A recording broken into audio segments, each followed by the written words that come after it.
Samantala, dead on the spot ang dalawang sakay ng motorsiklo nang sumalpok sa likuran ng sinusundang bus sa Commonwealth, Quezon City. Narito ang unang ronda ni Oscar Oida. Walang minuto ang binilang. Patay agad ang dalawang sakay ng motorsiklong ito. Makaraang tumbukin ng likuran ng isang Precious Grace Transport Bus sa may Commonwealth Avenue, Quezon City. Sa lakas ng impact, di talaga bubuhay ng sinumang sakay ng motorang motorsiklo na animoy nilabukot ang gusto ang unahan.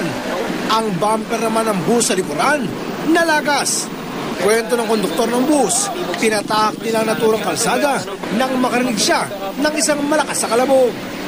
Nahanap po kami ng wala pa pong sisinta. May daan po. Bigla na lang po may lumagabog sa likod po namin. Bumaba po ako. Kala ko binangga po kami ng kapwa bus. Pagkita ko po yung motor na po.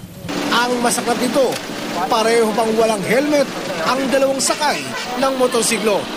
Bago may motor po na kasabay, halos kasabay ho nung motor din na bumangga. Doon daw po sa St. Peter pa, bumangga na daw po yan. Napakatulin daw po ng takbo ng motor. Yung bumanggang yan.